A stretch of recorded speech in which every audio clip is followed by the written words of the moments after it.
అండి. ఈ స్టోరీ నచ్చితే సబ్స్క్రైబ్ చేసుకొని లైక్ చేయటం మర్చిపోవద్దు. ఎప్పుడైతే కథలోకెళ్దాం. ఏంటి నా దృష్టిలో అందరు వేరు నువ్వు వేరు అంటూ కారు స్టార్ట్ చేశాడు రామ్. మీరు చెప్పింది నాకు అర్థం కాలేదు రామ్ గారు. నువ్వు అర్థం చేసుకునే టైంకి బహుశా నేను నీ పక్కన ఉండకపోవచ్చు. అతని మాటకి సూటిగా రామ్ని చూసింది సీత. చూసింది చాలు. నా మాటలు నా చేష్టలు నీకు ఎప్పటికీ అర్థం కావు. నిజంగానే మీరు నాకు ఎప్పటికీ అర్థం కారు. రేపే మనం ఇండియా వెళ్తున్నాం. మీకు ఇంకా షూటింగ్ అవ్వలేదు కదా. రేపు ఈవినింగ్ వరకు షూటింగ్ నైట్ కల్లా మన ఫ్లైట్.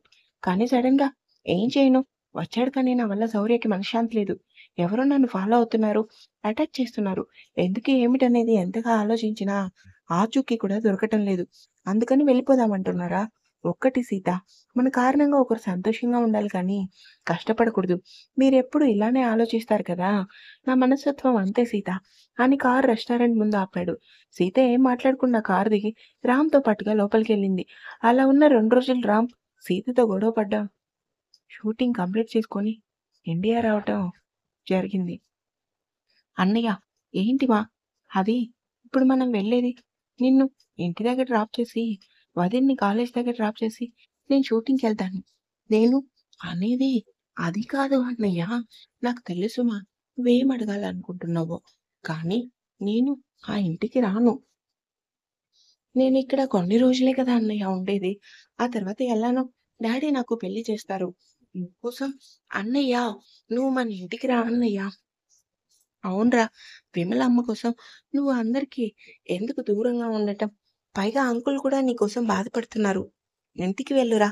చెప్పాను కదరా! నా కారణంగా ఎవరు ఇబ్బంది పడటం నాకిష్టం లేదని. నువ్వు గాని రాకపోతే నేను చచ్చినంత ఒట్టే అని మాన్విత కోపంగా అనగానే రామ్ మరో మాట మాట్లాడలేదు. కామ్‌గా సీతను చూశాడు. అతని పక్కన కూర్చున్న సీత నెమ్మదిగా అతని చేతిని పట్టుకునేసరికి, సరే అమ్మా! వస్తాను. థాంక్స్ అన్నయ్య. శౌర్య కారు నేరుగా ఇంటికి పోనీ. హా! అని కాసేపటికి శౌర్య ఇంటి ముందు కారాపటంతో అందరూ కారు దిగి లోపలికొచ్చారు. ప్రసాద్‌తో సీరియస్‌గా మాట్లాడుతున్న విమల, రామ్, సీత లోపలికి రావటం చూడగానే ఆమె ముఖం మాడిపోయింది. ఏమైంది మా? ఒకసారి వెనక్కి తిరిగి చూడన్నయ్య. డైరెక్ట్‌గా వాడు కొన్న ఇంటికి వెళ్తాడు అనుకుంటే, పోయిన దరిద్రాన్ని వెంటబెట్టుకొని మరీ వచ్చాడు. నాకు తెలిసి నీ కూతురు హస్తం ఉండే ఉంటుంది. అవును. అదైతే నిజమే. లేదంటే రామ్ ఎందుకు ఈ ఇంటి గడప తొక్కుతాడు? కావాలనే నా మాటలు వినాలని ఆ రోజు విశ్వతో గొడవ పడ్డాను. మరుసటి రోజు ఇంట్లో లేకుండా తట్టా బుట్టా సర్దుకొని వెళ్ళిపోయాడు. మాన్వితని మార్చడం మన వల్ల కాదు. అర్జెంట్‌గా పెళ్లి చేసేస్తే సరిపోతుంది. అవునన్నయ్య. పద. ఇప్పుడు ప్రేమున్నట్టు నటించాలి కదా! హా! అని ఇద్దరు పైకి లేచి గుమ్మం దగ్గర నిలబడి రామ్ సీతను చూసి ఏంటి అక్కడే ఆగిపోయారు? లోపలికి రండి రామ్. కొన్ని మాటలు మనసులో ఉండి వచ్చేయి కాదు రామ్. కోపంలో వచ్చేయి. అవన్నీ పట్టించుకొని అందరికీ దూరంగా ఉండాలని అనుకున్నావా? కోపంలో అన్నా, బాధలో అన్నా అవన్నీ మనసులో నుండి వచ్చినవే కదా! అని సీత అనగానే విమల కోపంగా చూసి నేను నా కొడుకుతో మాట్లాడుతున్నాను. మధ్యలో వచ్చిన వాళ్ళు మధ్యలోనే వెళ్ళిపోతారు. మెడలో లైసెన్స్ ఉంది కదా అని అక్కర్లేని విషయాల్లో కలుగు చేసుకుంటే మాత్రం పద్ధతిగా ఉండదు. చిన్నదానికి పద్ధతి దాకా ఎందుకత్తయ్య? మీరన్నది నిజమే. నేను మధ్యలో వచ్చాను. మధ్యలోనే వెళ్ళిపోతాను. కానీ ఉన్న కొన్ని రోజులు నేను ఆయన భార్యను కాబట్టి ఆయన కష్ట సుఖాల్లో నేను తోడుగా ఉండటం భార్యగా నా ధర్మం కదా! సీత మాటలకి శౌర్య, పూజ, మాన్విత, రామ్‌తో సహా అందరూ షాకయ్యారు. అప్పుడే బయటికొచ్చిన విశ్వ, అవును తల్లి. నువ్వు చెప్పేది నిజం. నువ్వు రామ్ భార్యవి కాబట్టి వాడికి సంబంధించిన ఏ విషయంలో అయినా భార్యగా నీకు హక్కుతల ఉంటుంది మా. విశ్వ మాటలకి చురుగ్గా వెనక్కి తిరిగింది విమల. వచ్చిన వాళ్ళని బయట నిలబెట్టి మాట్లాడతావా? లోపలికి రానివ్వా? విమల ఇంకా ఏం మాట్లాడలేదు. కోపంగా సీతను చూసి పరాయిదానివి పరాయిదానిలా ఉండు. నాకు నా కొడుకు మధ్యన చిచ్చులు పెట్టాలని చూడకు. మీ కొడుకైతే ఈ పాటికి మీరు ఇలా గుమ్మం బయటే నిలబెట్టి మాట్లాడరు. ఆ ప్రేమ ఎలా ఉంటుందంటే రాగానే కొడుకుని హత్తుకొని ప్రయాణం ఎలా జరిగింది నాన్న అంటూ లోపలికి తీసుకొని వెళ్ళేవారు. కానీ మీరు మాత్రం ఏం చేస్తున్నారు? నేనన్న మాటలు మర్చిపోయి నాన్న అవి ఈ రకంగా ఆయనకి క్షమాపణ చెప్తున్నారు. ఎక్కువ మాట్లాడుతున్నావు సీత. నీ హద్దుల్లో నువ్వుండు. ఎక్కువ మాట్లాడడం ఏంటత్తయ్య? నేను కరెక్ట్‌గానే కదా మాట్లాడుతున్నాను. రామ్ మీ కొడుకు కాదు కాబట్టే కదా! కట్టుబట్టలతో ఆయన్ని ఇల్లు వదిలేసి వెళ్ళిపోయేలా చేశారు. సీత మా మధ్యన గొడవ పెంచాలని చూస్తున్నావా? రామ్‌ని మా నుంచి దూరం చేసి నీ వలలో వేసుకుందామని ఈ నాటకాలు ఆడుతున్నావా? ఎవరు నాటకాలు ఆడుతున్నారో, ఎవరు నిజాయితీగా ఉంటున్నారో అందరికీ తెలుసు. అయినా మీ అబ్బాయిని నేనెందుకు వలలో వేసుకుంటాను? నా మనసు ఎవరిని కోరుకుంటుందో, నా జీవితం ఎవరికి ముడిపడి ఉందో అన్నీ తెలుసుకొని, మీ అబ్బాయి నన్ను ప్రేమతో కాకుండా పగతో పెళ్లి చేసుకున్నారు కాబట్టి, నేను నాటకాడాల్సిన పనేముంది? ఆ సీత మాటలు ఎందుకో అందో రామ్‌కి బాగా అర్థమైంది. ఆమె మాటలు ఆది కోసం అయ్యేసరికి అప్పటి వరకు ఆశ్చర్యంలో మునిగి తేలుతున్న అతనికి సీత మాటలు మనసుకి చిన్న ముల్లులా గుచ్చుకున్నాయి. సిగ్గుండే మాట్లాడుతున్నావా?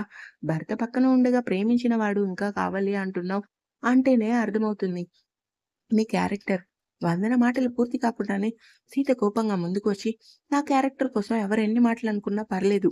ఎందుకంటే నేనంటే ఏంటో పైనున్న ఆ భగవంతుడికి తెలుసు. కానీ ఒక్కటి ఇంకోసారి రామ్ గారిని బాధపెట్టేలా మాత్రం చేస్తే ఊరుకునేదే లేదు. ఏం చేస్తావు? అసలేం చేస్తావు అంటున్నాను. నిన్న కాక మొన్న వచ్చావు.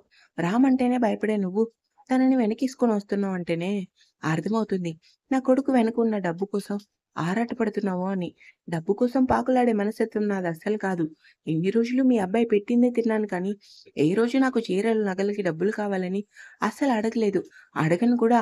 నాకు డబ్బు కంటే ముఖ్యం బంధం, ప్రేమ. ఇవే జీవితం మనకి తోడుగా ఉండేది. లండన్ వెళ్ళాక ఇల్లాలు, పాఠాలు బాగా నేర్చుకున్నట్టున్నావు. అవును నేర్చుకున్నాను. మీ సంసారం మీరు ఎలా చూసుకుంటున్నారు?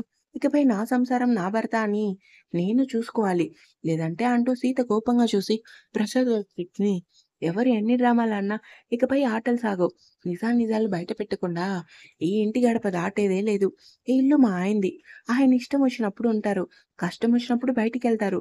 ఎవరు పర్మిషన్ తీసుకొని మేం లోపలికి రావాల్సిన కర్మ ఏం మాకు పట్టలేదు. ఎందుకో ఆ మాటలకి రామ్ కోపమొచ్చి చేతిని పిడికిలి బిగించి అందరిలోనూ సీతపై చేయి చేసుకుంటాడని గ్రహించిన శౌర్య వెంటనే రామ్ చేతిని గట్టిగా పట్టుకున్నాడు. చూడు సీత, ఇప్పటికే చాలా ఎక్కువ మాట్లాడావు. ఇప్పటివరకు ఆంటీతో ఎవరు ఇలా మాట్లాడలేదు కానీ నువ్వెందుకు మా ఆంటీని ఎదిరిస్తున్నావు? పూజ మాటలకి సీత ఒక్కసారిగా వెనక్కి తిరిగి జుట్టు పట్టుకుని గోడకేసి కొట్టానంటే దెబ్బకి చచ్చి ఊరుకుంటావు నువ్వు. ఈ విషయంలో కలుగ చేసుకోకు. లేదంటే పచ్చడి పచ్చడి అయిపోద్ది నీ ముఖం. ఏయ్ అంటూ పూజ ముందుకొస్తుంటే ప్రసాద్ వెంటనే పూజ అంటూ గట్టిగా అరిచేసరికి కామ్‌గా నోటికి లాగేసింది పూజ. సీత కోపంగా వెనక్కి తిరిగి గదిలోకి ఎళ్ళనిస్తారా? లేదంటే తెల్లవార్లు ఇలానే నాతో గొడవ పడతారా? సీత మాట తీరులోనూ చేంజ్ కనిపించేసరికి ఫ్లోర్‌కి ఎక్కడలేని సంతోషం, ఆశ్చర్యం కానీ రామ్, శౌర్య, మాన్విత ముగ్గురు షాక్‌లోనే ఉన్నారు. ఎప్పుడూ నెమ్మదిగా ఉండే సీత సడెన్‌గా ఇలా మాట్లాడేసరికి షాక్ అవ్వక ఏం చేస్తారు? విమల కోపంగా సీత వైపు చూసేసరికి సీత అంటే కోపంగా చూసి రామ్ చేతిని పట్టుకొని లోపలికెళ్ళింది. వెళ్తున్న సీతని అందరూ ఆశ్చర్యంగానే చూశారు. కోపంగా టేబుల్ మీద ఉన్న ఫ్లవర్ వాజ్ పగలగొట్టింది విమల. విమల! ఏం చేస్తున్నావు? మీరు దగ్గరికి రాకండి. ఆ మిడిల్ క్లాస్ అమ్మాయి నన్ను అన్ని మాటలు అంటున్నా అందరూ నోరు మూసుకొనున్నారు. చివరికి రామ్‌తో సహా. ఎవరికీ అనిపించలేదా తను మాట్లాడింది తప్పు అని? అమ్మా! మాన్విత! నువ్వు మాట్లాడకు. నీకు ఎవరు ఎలాంటి వాళ్ళో కూడా తెలీదు కానీ నాకు తెలుసు. వీలైనంత తొందరగా ఆ దరిద్రపు దాన్ని బయటికి పంపించేయండి. నేను మాత్రం ఆ పిల్లపై ఫోకస్ పెట్టానంటే అడ్రస్ లేకుండా పోతుందంటుంది. ఆ మాటకి విశ్వగారు కోపంగా ముందుకు వచ్చి విమల చెంపని చెల్లుమనిపించారు. ఊహించని చర్యకి అందరూ షాక్‌లో ఉన్నారు కానీ గుమ్మం దగ్గరే నిలబడి ఈ మాటలు విన్న రామ్ కోపంగా తన గదిలోకి వెళ్లి డోర్ లాకేసి వెనక్కి తిరిగి సీత కోసం చూశారు. ఇంకా ఉందాం. చూద్దాం నెక్స్ట్ పార్ట్‌లో ఏం జరగబోతుందో.